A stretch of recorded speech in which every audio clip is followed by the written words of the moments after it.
Man ra'ani fil manam faqad ra'ani haqqan fa inna syaitana la yatamatsalu bi. Siapa orang yang melihat aku di mimpi itu benar-benaran bertemu aku. Karena setan tidak menyerupai aku. Paham nih ya? Gini. Kalau sahabat ketemu dengan Nabi udah pasti. Karena sudah melihat dengan mata zahirnya, tapi itu semuanya harus didasari mahabbah. Abu Jahal juga pernah lihat Nabi.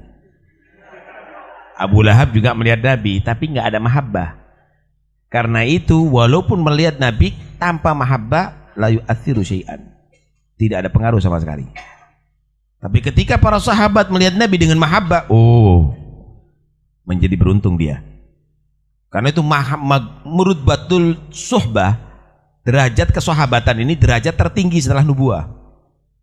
Wali kutub dengan sahabat yang paling rendah masih lebih tinggi derajatnya sahabat yang paling rendah.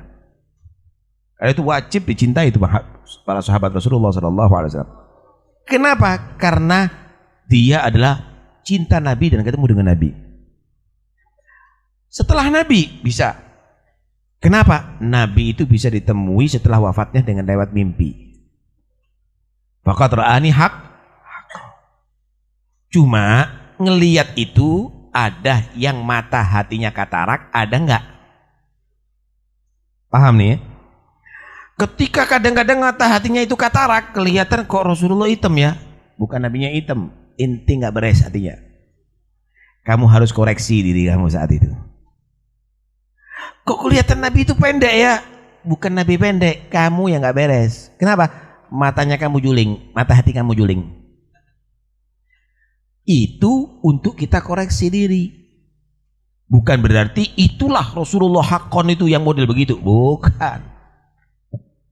Mimpinya benar, tapi kau yang tidak benar. Sehingga kamu melihat Nabi model begitu. Paham nih ya? Yang pertama. Yang kedua, kadang-kadang dalam mimpi itu menyerupai Nabi itu dengan seseorang. Itu kenapa? Orang itu adalah menjadi orang dekatnya Rasulullah. Karena itu Nabi SAW menyerupakan. Itu mungkin jadi gurunya kamu yang pantas. Paham nih ya? Kalau orang itu orang soleh. Ya tapi kok enggak bener ya? Nyerupai dia tapi dia itu melakukan gini.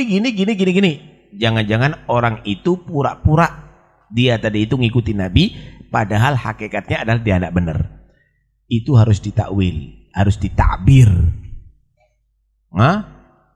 Ini namanya takwilul ahadits. Karena Nabi Allah, Rabbi qad ataitani mulka minal mulki wa 'allamtani min ta'wilil ahadits. Ini termasuk mukjizatnya para anbiya, sebagian begitu. Nabi Allah Ya'qub juga begitu. Ta'wilil ahadits. Alhasil begitu memang mimpi tadi itu. Jadi gini loh. Orang mukmin itu kalau soleh dia itu yudriku bigolbihi mala yudriku bihawasi. Dia itu akan bisa menggapai dengan hatinya yang tidak ia gapai dengan anggota zahirnya. Kalau mata ini ditutup ini tidak kelihatan kamu. Tapi orang mukmin yang soleh dengan hatinya bisa kelihatan semuanya. Hatta malakutus samawat. Begitu juga telinganya bisa mendengarkan yang tidak didengarkan oleh manusia. Cuma hijabnya banyak. Apa yang menjadi hijab? Ya dunia. Ketemu orang, ndik salamani. Ini hijab ini. Ini hijab. Akhirnya dia sombong. Hijab. Dengar orang ngerasani itu. Ini hijab ini semuanya. Kelihatan rumah bagus kepingin itu. Hijab ini. Hijab. Karena itu orang mukmin yang soleh itu ketika tidur terbuka hijab semuanya ini. Mata nggak ngelihat, hijab telinga ndak ada, hijab semuanya nggak ada hijab, hatinya terbuka. Ketika hatinya itu terbuka nggak ada hijab, di situ keluar nurul imannya.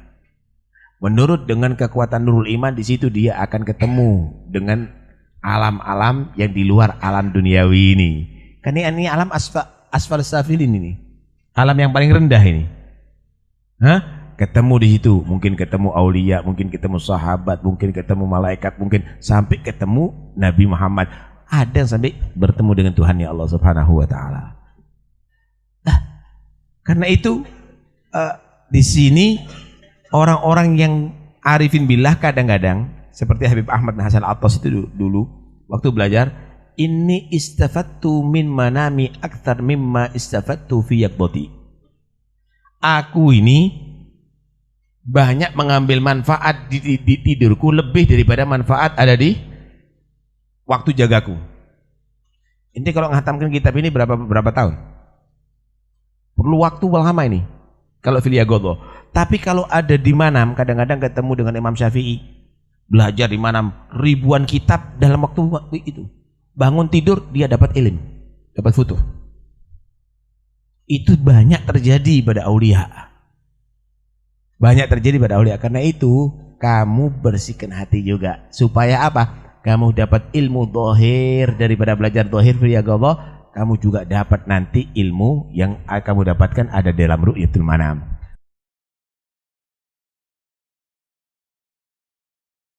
Orang yang mimpi Nabi, maka insya Allah dia akan melihat aku langsung dalam keadaan terjaga, kata Nabi. Allahumma ja'alna minhum, insya Allah. Nah, yang ulama berbeda pendapat itu melihat Nabi itu wujud aslinya Nabi Muhammad dulu seperti apa, atau wujudnya seorang yang dicintai Nabi.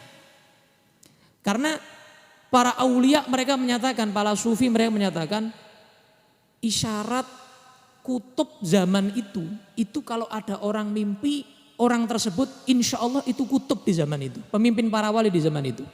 Contoh, di zaman Al-Habib Muhammad bin Ahmad Al-Muhdar yang dimakamkan di Surabaya. Para aulia, para wali di zaman beliau mimpi Nabi itu wajahnya kayak Habib Muhammad. Tapi padahal Nabi Muhammad SAW, kenapa? Nabi mengisyaratkan ini khalifahku, ini penggantiku, ini yang mewakili aku saat ini, di saat ini, saat Habib Muhammad bin Ahmad Al-Muhdar radhiyallahu taala anhu wa arda.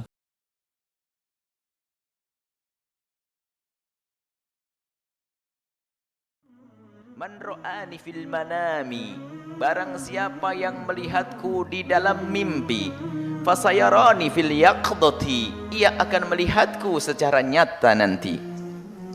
Ini mubasyirat, kabar gembira. Kabar gembira asalkan tidak kau rusak dengan kesombongan dirimu sendiri. Jika ada di antara kita ini bisa bermimpi bertemu dengan Rasulullah, maka ini mubasyirat, ini kabar gembira bahwasanya nanti ia akan ketemu dengan Rasulullah di alam nyata, bukan di dalam mimpi lagi. Alam nyata ini adalah di saat terbangun, satu, tambah kecintaan kepada Nabi, ini di alam nyata, di dunia nyata. Yang kedua, ulama mengatakan dia tidak akan mati kecuali melihat Rasulullah secara langsung di saat menjelang ajalnya. Atau yang ketiga, inilah kebanyakan ulama mengatakan dia akan bertemu dengan Rasulullah nanti di surga insya Allah. Ini kabar gembira yang luar biasa dahsyat. Yang mimpi bertemu dengan Rasulullah, ini adalah kabar gembira asalkan tidak dirusak dengan dustanya, tidak dirusak dengan kesombongannya. Maka mimpi dengan Nabi adalah istimewa. Bahkan disebutkan au ka'annama ra'ani fil yaqdati, seolah-olah dia melihatku di alam nyata. Jadi kalau sudah melihat Nabi di dalam mimpi, seolah-olah melihat Nabi di alam nyata. Karena apa? Buahnya nanti akan melihat Nabi secara sesungguhnya. La yatamatsalu syaitanu bi, dalam riwayat lain inna syaitana la yatamatsalu bi. Syaitan tidak bisa menjelma menjadi aku di dalam mimpi seorang hamba. Jadi kalau ada orang mimpi ketemu Rasulullah, tentunya dengan sifat-sifat yang selama ini kita kenali dong. Dengan sifat-sifat yang kita kenali. Misalnya Nabi begini seperti kita membaca Syama'il Muhammadiyah, terbawa dalam tidurnya, itu adalah benar, jangan ragu. Kalau itu Rasul sallallahu alaihi wasallam, kabar gembira untukmu. Kalau engkau telah bertemu Rasulullah dalam mimpi, engkau akan bertemu dengan Nabi. Apakah di alam nyata kita semakin cinta kepada Nabi, atau kita akan ditemui Nabi sebelum kita wafat, atau kita akan bertemu dengan Nabi nanti di surga. Lihat Rasulullah sallallahu alaihi wasallam, syaitan tidak bisa menjelma menjadi Nabi. Kemudian jika ada orang berkata, aku melihat Nabi akan tapi tidak sesuai dengan sifat-sifatnya, tapi dikasih tahu kalau itu Nabi, maka katailah, Jika engkau melihat Nabi sakit, maka khusnudonlah, itu adalah kabar gembira bahwasanya engkau akan sehat. Sebab Nabi adalah orang yang selalu pengen menanggung sakit umatnya. Jadi seperti itu cara mandangnya. Kalau melihat Nabi itu, mohon maaf, lihat Nabi dalam mimpinya, kok Nabi kok terasa pincang, ketahuilah kau harus segera koreksi diri. Telah diingatkan, jangan-jangan perilakumu itu pincang. Baik di sini, tidak baik di situ, tidak adil dan sebagainya misalnya. Jadi ingat, jangan sampai kalau kita bertemu dengan Nabi, kemudian setelah itu yang menjadi masalah ini, kita hanya pandai berbangga saja, cerita sini, cerita situ, bukan diambil pelajaran dari mimpi itu. Bahkan sebagian para kekasih Allah kalau bermimpi bertemu dengan Rasulullah ini senangnya luar biasa, yang punya harta separohnya diinfakkan karena dia diberi oleh Allah nikmat bertemu dengan Rasulullah, biarpun di dalam mimpi, dan disembunyikan, bukan diobral. Wahai muridku, setiap malam Jumat alhamdulillah Abah sudah ketemu Rasulullah.